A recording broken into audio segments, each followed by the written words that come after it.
प्यारे देशवासियों, नमस्कार। आप सब लॉकडाउन में इस मन की बात को सुन रहे हैं। इस मन की बात के लिए आने वाले सुझाव, फोन कॉल की संख्या सामान्य रूप से कई गुना ज्यादा है। कई सारे विषयों को अपने अंदर समेट आपकी यह मन की बातें मेरे तक पहुंची हैं। मैंने कोशिश की है कि इनको ज्यादा से ज्यादा पढ़ पाऊं, सुन पाऊं।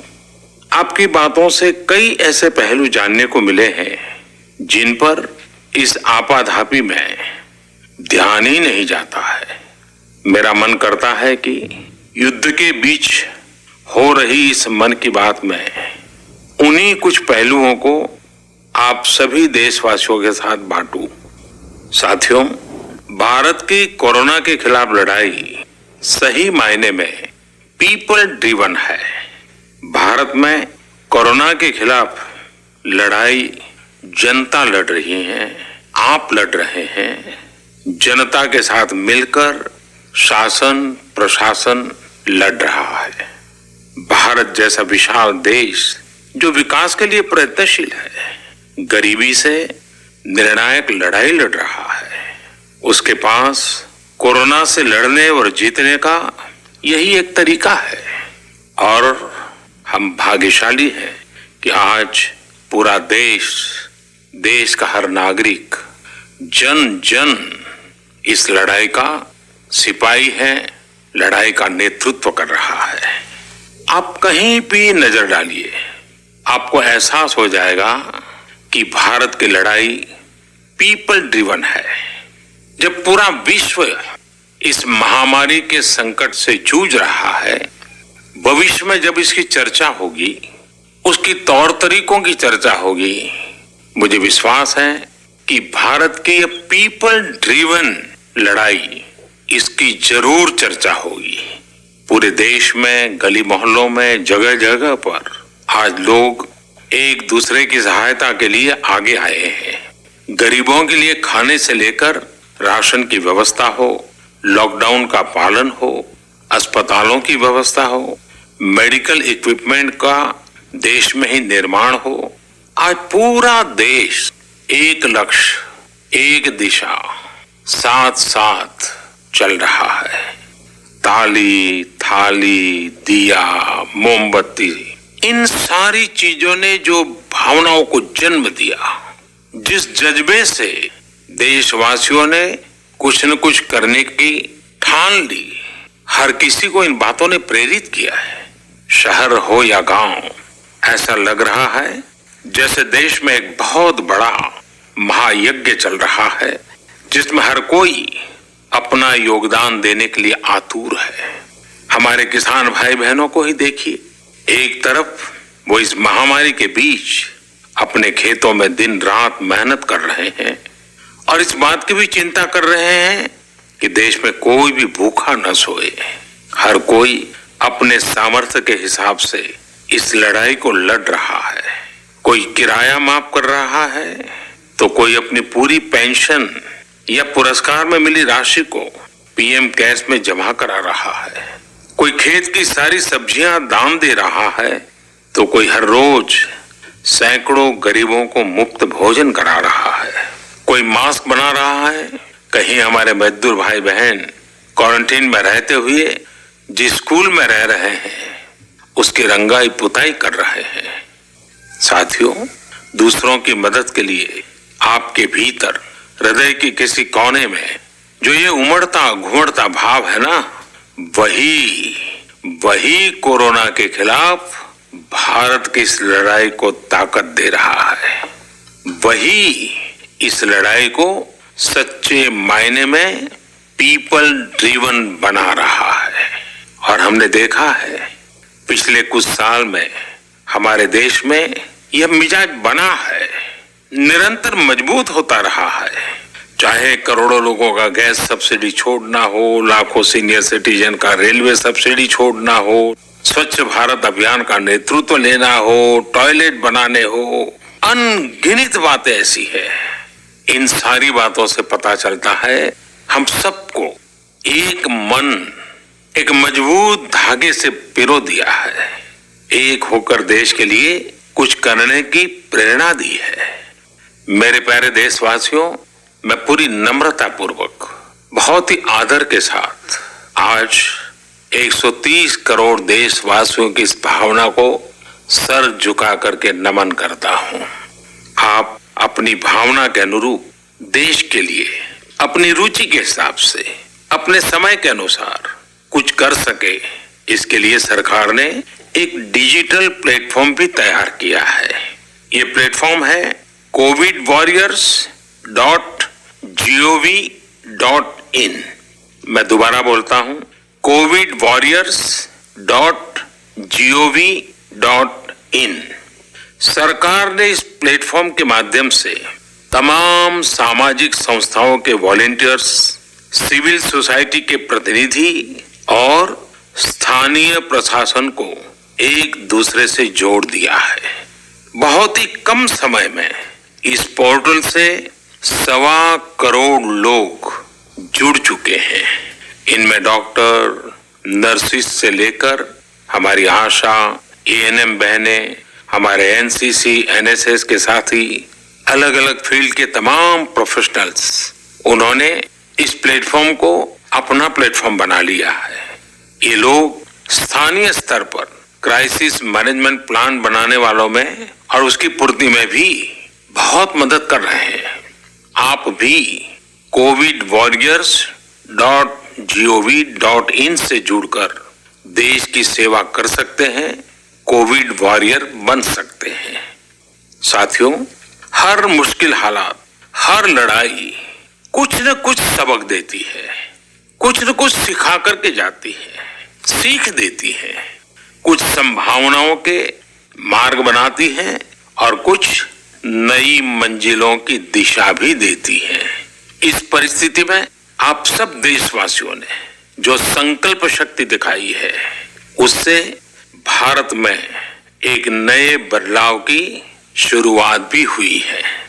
हमारे बिजनेस, हमारे दफ्तर, हमारे शिक्षण संस्थान, हमारा मेडिकल सेक्टर, हर कोई तेजी से नए तकनीकी बदलावों की तरफ भी बढ़ रहे हैं। टेक्नोलॉजी के फ्रंट पर तो वाकई ऐसा लग रहा है कि देश का हर इनोवेटर नई परिस्थितियों के मुताबिक कुछ न कुछ नया निर्माण कर रहा है। साथियों, देश जब एक टीम बनकर के काम करता है, तब क्या कुछ होता है, ये हम अनुभव कर रहे हैं। आज केंद्र सरकार हो, राज्य सरकार हो, इनका हर एक विभाग और संस्थान राहत के लिए मिलजुल करके पूरी स्पीड से काम कर रहे हैं। हमारे एविएशन सेक्टर में काम कर रहे लोग हों, रेलवे कर्मचारी हो, ये दिन रात मेहनत कर रहे हैं ताकि देशवासियों को कम से कम समस्या हो। आप में से शायद बहुत लोगों को मालूम होगा कि देश के हर हिस्से में दवाइयों को पहुंचाने के लिए लाइफलाइन उड़ान नाम से एक विशेष अभियान चल रहा है।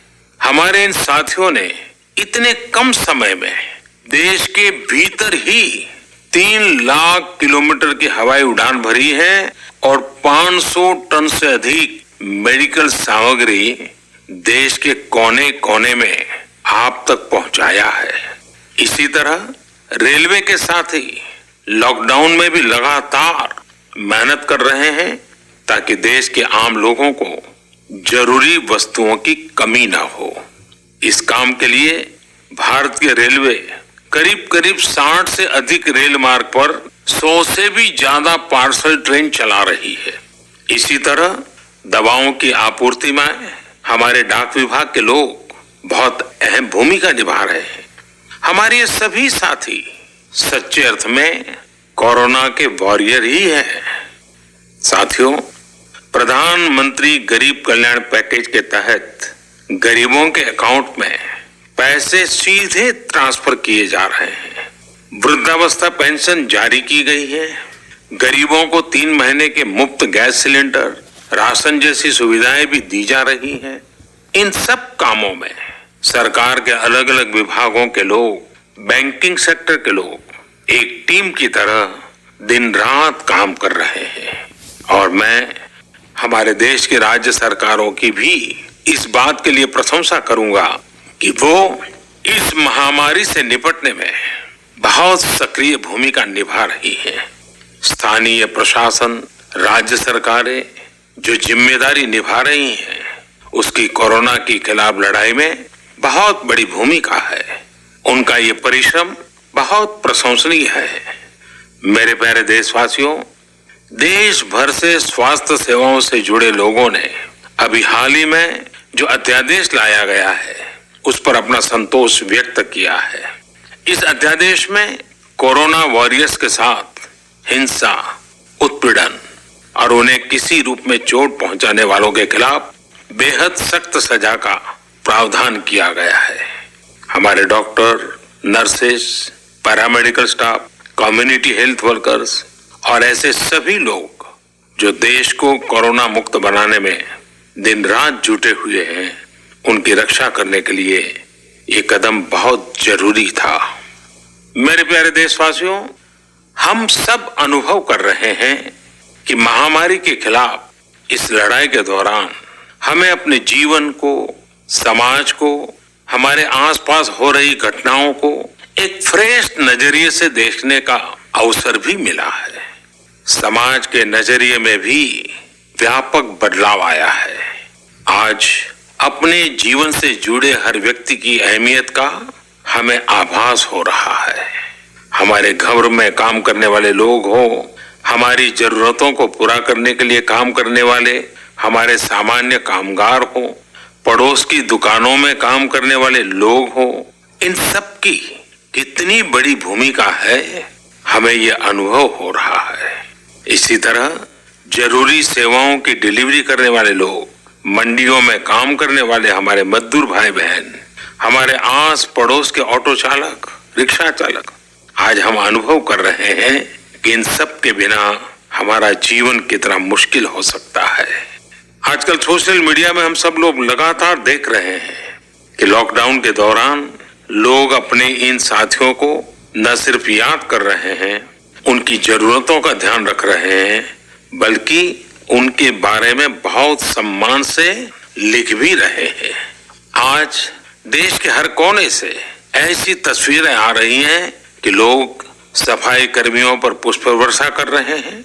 पहले उनके काम को संभवतः आप भी कभी नोटिस नहीं करते थे। डॉक्टर हो, सफाई कर्मी हो, अन्य सेवा करने वाले लोग हो, इतना ही नहीं, हमारी पुलिस व्यवस्था को लेकर भी आम लोगों के सोच में काफी बदलाव हुआ है।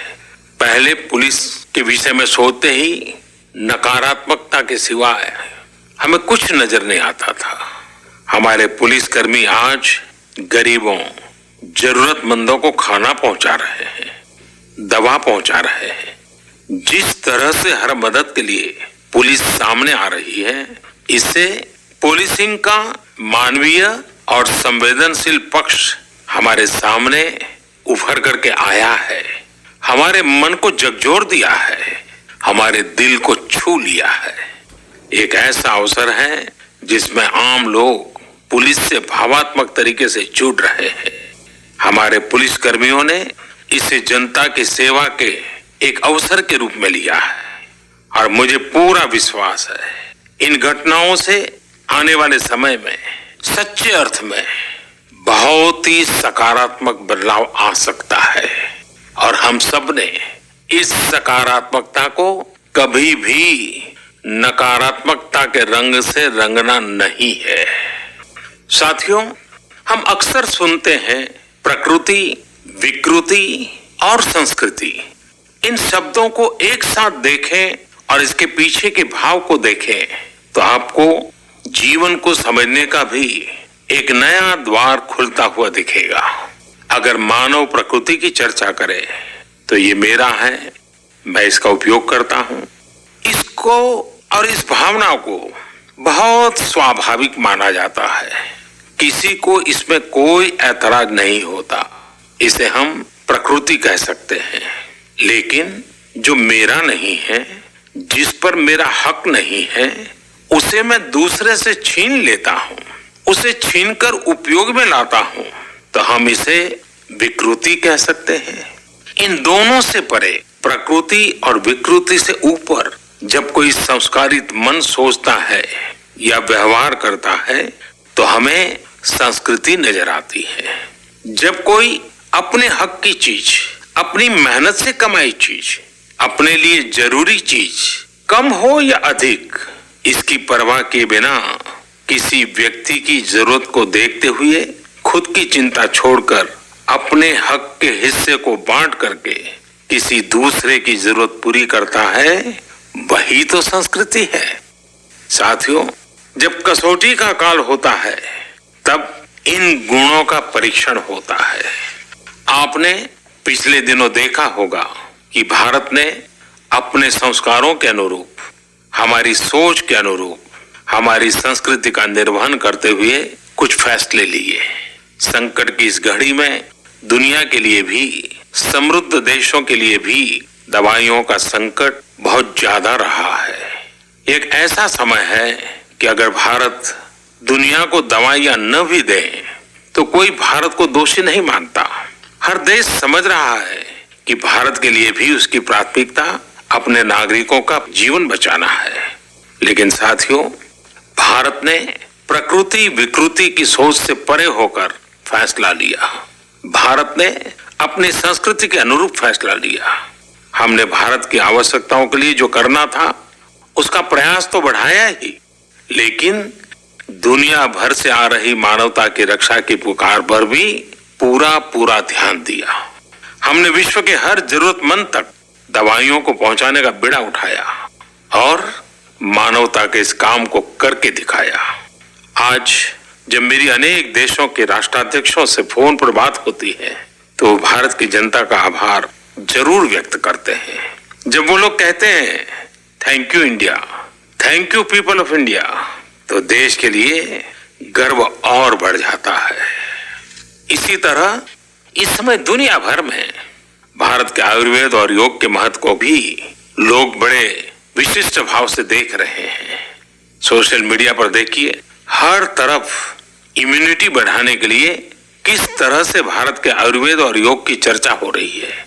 कोरोना की दृष्टि से आयुष मंत्रालय ने इम्यूनिटी बढ़ाने के लिए जो प्रोटोकॉल दिया था, मुझे विश्वास है कि आप लोग इसका प्रयोग जरूर कर रहे होंगे। गर्म पानी, काढ़ा और जो अन्य दिशा निर्देश आयुष मंत्रालय ने जारी किए हैं वो आप अपनी दिनचर्या में शामिल करेंगे तो आपको बहुत लाभ होगा। साथियों, वैसे ये दुर्भाग्य रहा है कि कई बार हम अपनी ही शक्तियां और समृद्ध परंपराओं को पहचानने से इनकार कर देते हैं। लेकिन जब विश्व का कोई दूसरा देश एविडेंस बेस्ड रिसर्च के आधार पर वही बात करता है, हमारी फॉर्मूला हमें सिखाता है, तो हम उसे हाथों हाथ ले लेते हैं। संभवतः इसके पीछे एक बहुत बड़ा कारण सैकड़ों वर्षों की हमारी गुलामी का कालखंड रहा है। इस वजह से कभी कभी हमें अपनी ही शक्ति पर विश्वास नहीं होता है, हमारा आत्मविश्वास कम नजर आता है। इसलिए हम अपने देश की अच्छी बातों को, हमारे पारंपरिक सिद्धांतों को एविडेंस बेस्ड रिसर्च के आधार पर आगे बढ़ाने के बजाय उसे छोड़ देते हैं, उसे हीन समझने लगते हैं। भारत की युवा पीढ़ी को अब इस चुनौती को स्वीकार करना होगा। जैसे विश्व ने योग को सहज स्वीकार किया है, वैसे ही हजारों वर्षों पुराने हमारे आयुर्वेद के सिद्धांतों को भी विश्व अवश्य स्वीकार करेगा। हाँ, इसके लिए युवा पीढ़ी को संकल्प लेना होगा और दुनिया जिस भाषा में समझती है उस वैज्ञानिक भाषा में हमें समझाना होगा, कुछ करके दिखाना होगा। साथियों, वैसे कोविड-19 के कारण कई सकारात्मक बदलाव हमारे काम करने के तरीके, हमारी जीवन शैली और हमारी आदतों में भी स्वाभाविक रूप से अपनी जगह बना रहे हैं। आपने सबने भी महसूस किया होगा इस संकट ने कैसे अलग अलग विषयों पर हमारी समझ और हमारी चेतना को जागरूक किया है। जो असर हमें अपने आसपास देखने को मिल रहे हैं, इनमें सबसे पहला है मास्क पहन